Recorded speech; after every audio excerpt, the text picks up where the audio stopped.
Hello, I'm Jody Wolf. You're watching Expoz. It is February 17, 2017. It's 1:28 a.m. in Birmingham. Topic: animal dials. Right on into CRISPR-Cas9 and then on into AI, artificial intelligence. It started out as a simple thing. In New Zealand, I was reading that hundreds of pilot whales, February the 2nd, beached themselves. 416 in total, 300 died. And the people in New Zealand were able to get the rest back out in the water and saved them.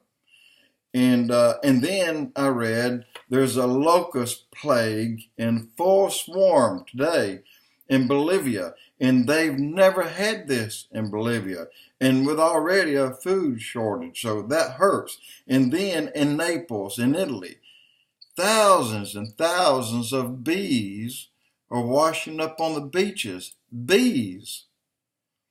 That one stopped me cold.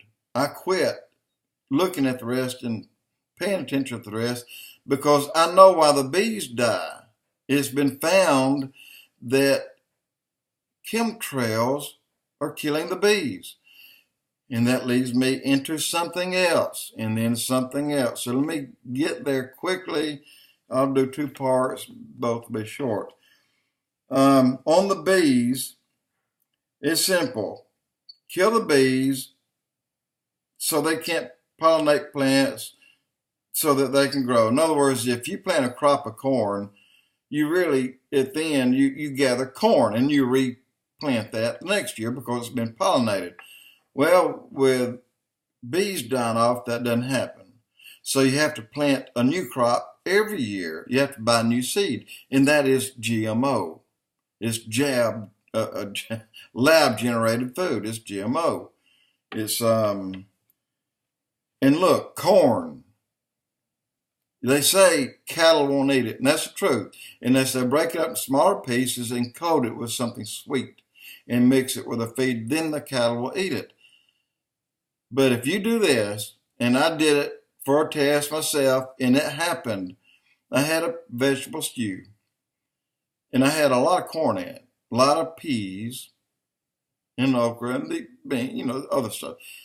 And what was left after I've had it a week, I finally dumped it out because I didn't eat it all. And when I found out, in 2 days, everything was gone, but none of the corn was touched. It was there, a pile of corn, and I couldn't believe it. Even wild animals. I'm talking about these possums out here, these raccoons out here, the fox, they won't eat the corn. Okay, let me get on to something else. So going into that, and I'm thinking about, well, the chemtrails kill the bees, but why are the chemtrails up there in the first place? Well, let me say this. Go back in Noah's day, and you had the fallen angels. You had the fallen watcher angels that came down and mated with the daughters of men. I'm getting to something here. Now, they had part in building these giant things like in in Chile and Peru, 9 or 10,000 feet up, but 200-ton blocks. How are they going to move these things from miles over yonder and down up here? Well, they communicated on these mountaintops because all these pyramids, they could generate from one top to another. Back then, there were mountains, but there weren't as many before the flood as there were after the flood, if that makes sense. So the pyramids were high enough that the grid could circle the earth, and they would communicate in that manner and even travel by this manner. Okay, what's the easiest way to short out an electrical grid? Water. Well, the flood served more than one purpose, destroying all life on earth, because it was all mixed.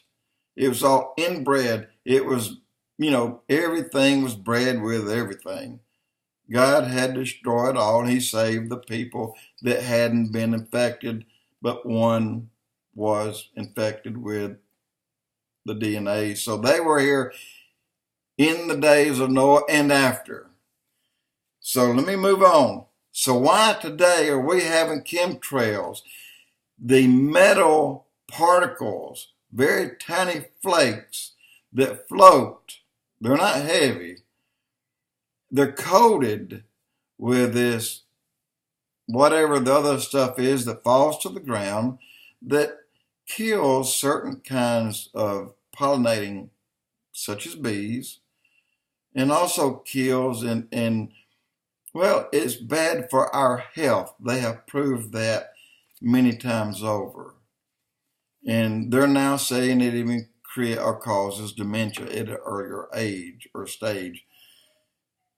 But there's something else. The metal particles in the skies by the chemtrails create an electrical grid, HAARP to HAARP. These waves from one HAARP to one in Alaska travels to a HAARP in South America through the sky, through these metal particles that's floating in the chemtrail. Not the contrail. The contrail evaporates after a few seconds. The chemtrail expands to thousands of times its own size, and it forms a cloud. And what it is, it's the metal particles that's reflecting the sun, therefore it makes it cloudy. And anyway, that leads into even something else. And so you have a way of generating this HAARP around the world, HAARP to HAARP to HAARP. HAARP. If you look that up, you'll see that it is another way that it affects the weather, affects us, affects a lot of other things. And all is not known yet, but a lot of it is. Of course, they don't want you to know, but I'm going to give you something here in a moment. I'm going to stop this, and I'm going to give you something that's going to, well, the future is here. And I'm going to show you what Amazon is about to do. This means simply one thing. And I'll give you that on the next blog, Jody Wolf Expoz.